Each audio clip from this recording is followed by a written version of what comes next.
Why do I gotta die or choke to death? I ain't even gonna talk about it. Hello, you guys. Welcome back to this topic right here that I am doing today. I actually didn't think I was going to be doing it this early. I thought I was going to be like uploading this video a little later in the summertime, but you guys seem to like these talking videos about the Hagwon, so I'm going to do this video right now. So since you guys love the Hagwon gossip, talk, and the info about the Hagwons, I'm going to bring you another video which I think is super important, which is specifically, I hate that word sometimes, specifically talking about Hagwon bosses. So I put together 8 different tips to help you recognize a horrible Hagwon boss.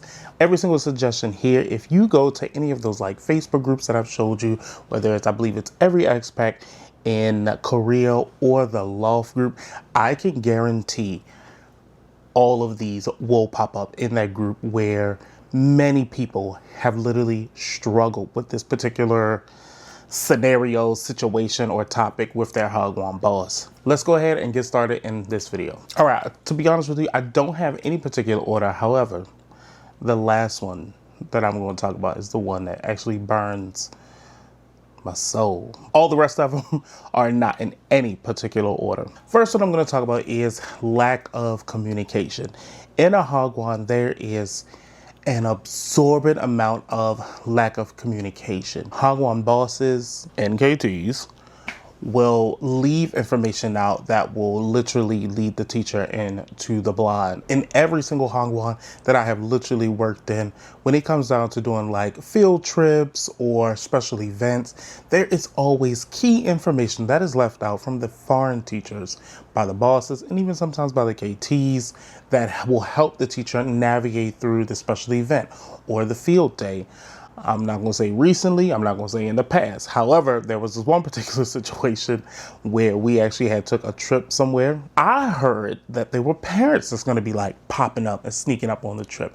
And some other people, KTs, knew about it too. But the information was not shared to the Korean teacher. So when we pop up at the location, I see the parents, like I could see them. And I was like, but they weren't my kids' parents. They were not my kids' parents. And even my parents did pop up on a trip. Like, I'm gonna act the same way because I don't feel like I do anything that will get me in trouble.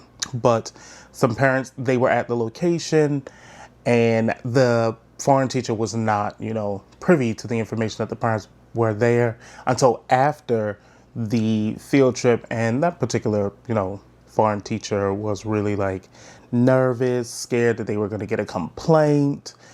So that, created some anxiety. I don't know. Sometimes there's a huge lack of communication, and I'm not going to say that it is a communication barrier because if you're the same person who hired me and did the interview with me, you're the same person that can communicate every single thing to me that is related to my job. All right. The second thing that we're going to talk about is not being paid on time. I personally have always been paid on time. Some schools are better at payment than other schools. First, I would say is that every school is different. So some schools, they pay on the 5th. Some schools pay on the 10th. Some schools pay on the 15th of every single month. Now, this one school that paid me on the 10th, they paid on the 10th at 12 noon every 10th. Now, there are exceptions. Let's say the 10th falls on a Sunday, then you would get paid at this particular school. You would get paid the Friday before that Sunday, and I got paid at 10 noon. I got paid at noon on that Friday before. Same thing for a holiday. So if the 10th falls on a holiday, which you're not working, you get paid the day before, and I got paid at 12 noon. Excuse me, I got paid at 12 at noon. Now there have been other schools where the 10th is the day in which you get paid, but it wasn't at 12 noon. It was like whatever time. Sometimes it was 3 o'clock. Sometimes it was 5 o'clock. One time it was 7 o'clock. But I've also been in a situation where I've got paid on the 10th. And if the 10th was on a Saturday, I got paid on that Saturday. One time I had got paid on the 10th at 9 p.m. at night on a Saturday when the weekend's over. When teachers do most of their errands or do things that they like or enjoy their money. Yeah. Have there been situations where teachers have gotten paid late? There definitely has. If you look on the Every Expat group in Korea, if you look on the Love groups in Korea, there are a lot of teachers who are getting paid late, and the bosses provide excuses like, oh, we don't have the funds right now. I can pay you tomorrow. I can pay you next week, or the school is really struggling right now. They will pay you late and still expect you to come in to work. You could do this one thing. You can contact MOEL, which we call it MOEL. I think it's called Ministry of Employment something. I don't know. And what I know is called MOE, and they will actually open an investigation and get you your money. One thing that doesn't burn my soul, but it gets on my nerves, is telling me how to teach my own language, especially when you can't even speak my language fluently. Like, you can't use proper, sentence structure. I don't understand Koreans.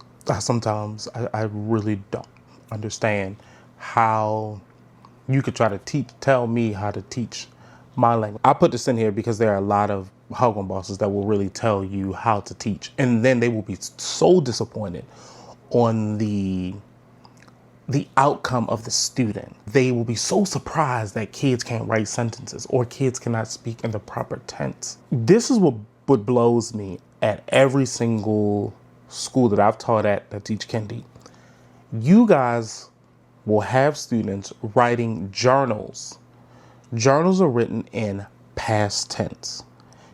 Sometimes you can write sentences in present continuous tense. You can write something as if it is still going on at the time that you wrote what you wrote. You'll have these students writing journals, like small kids writing journals that have not been introduced to past tense vocabulary, past tense sentences. They're literally learning how to write sentences. So why do you have students writing journals? I'm just trying to figure it out. Just make it make sense. They're not writing sentences at age 5. They're not writing sentences at age 6, but they're beginning to write sentences at age 7. So why are they writing journals when they still are writing present tense sentences? Teach me the logic. But they will try to tell you that what they're doing is best. What they're doing is how students learn the language that you speak, that you grew up speaking. What if I tried to teach them Korean? What if I told them, no, you're saying it wrong? They would be so offended. So offended. Koreans are super sensitive when it comes down to their culture. That disrespect to their culture, oh, you will see their attitude. I think I was sick. Yeah, I was sick. I had actually caught the flu at my second school. I came back and I was teaching the after school kids. And one of the words they were learning was French fry. My boss taught them to say French fry.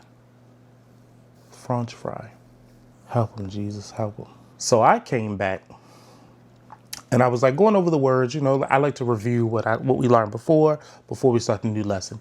So I was like, French fry. They were like, huh? Teacher, it's French fry.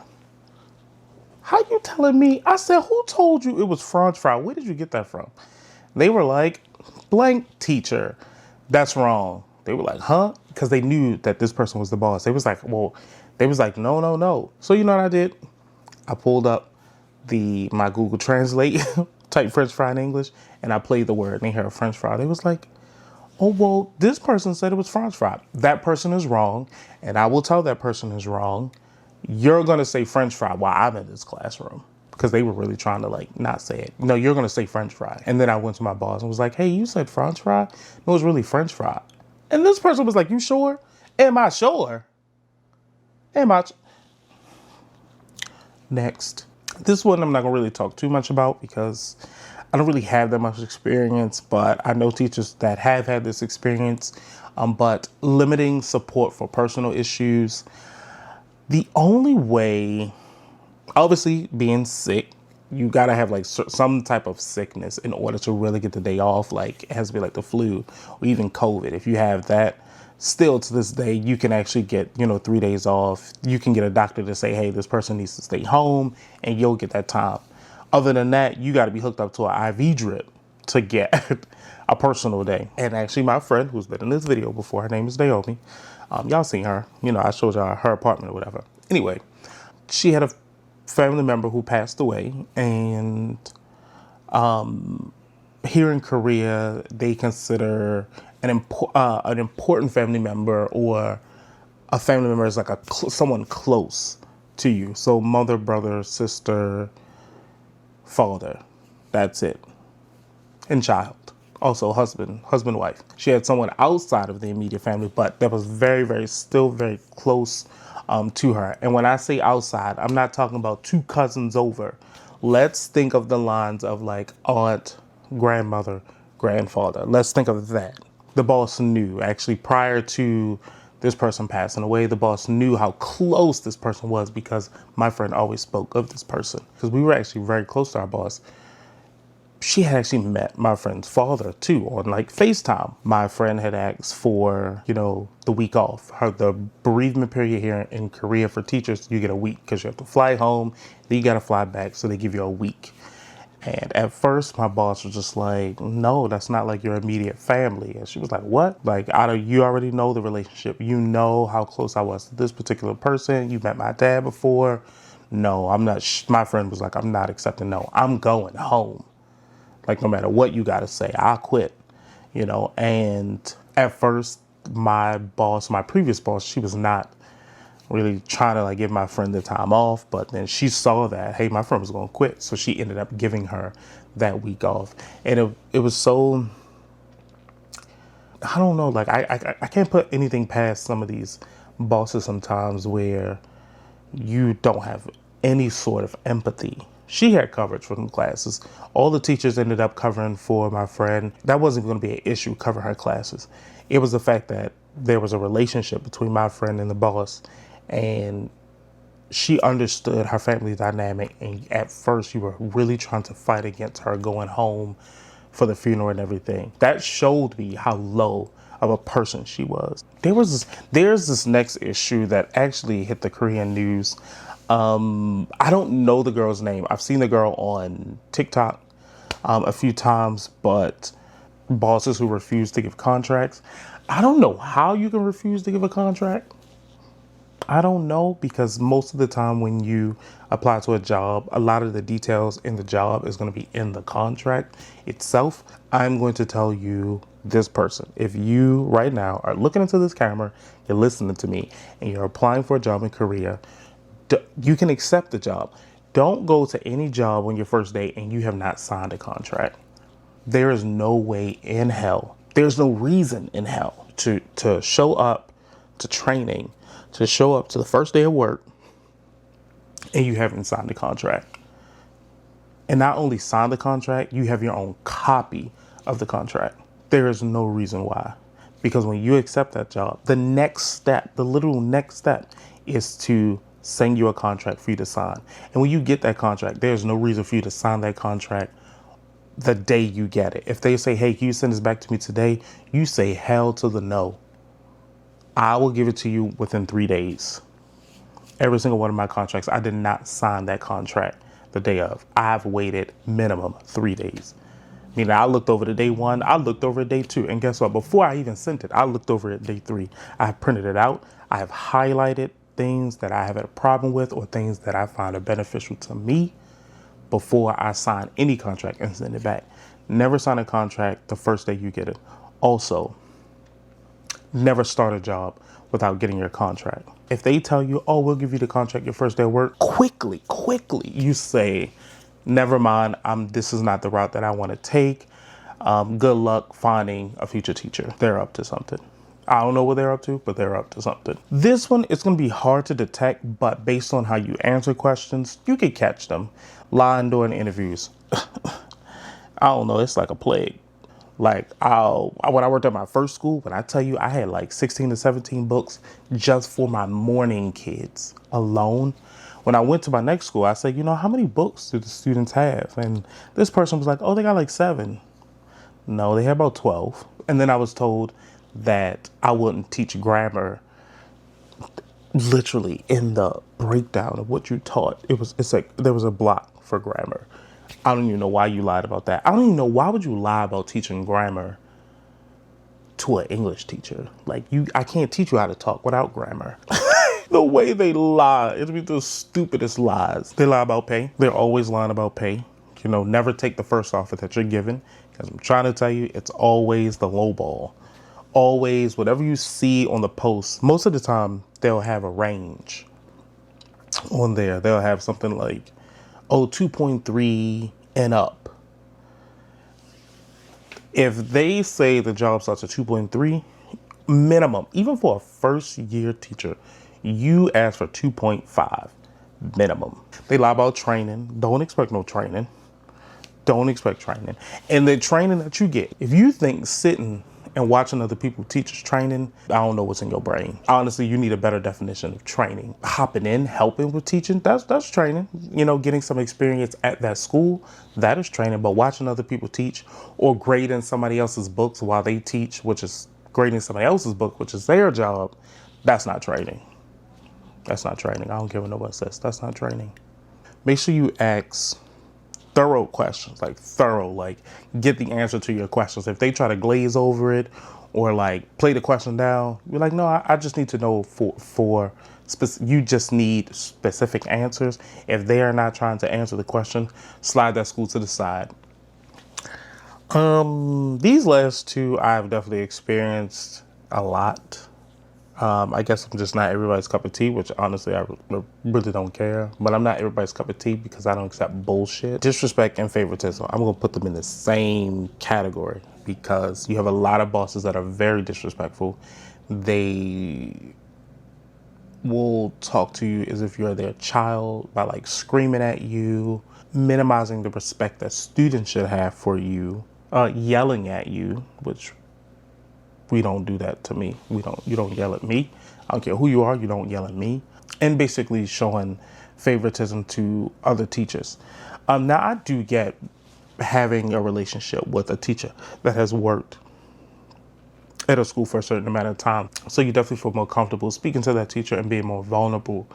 The favoritism that I do not get is when you have two teachers who are disagreeing on something, and almost 100% of the time you are taking the teacher who you have the closer relationship with. That person can be wrong. As I told you at my last school, when that teacher, the school was trying to like fix teachers coming in late. Now, Joshua, I was never late.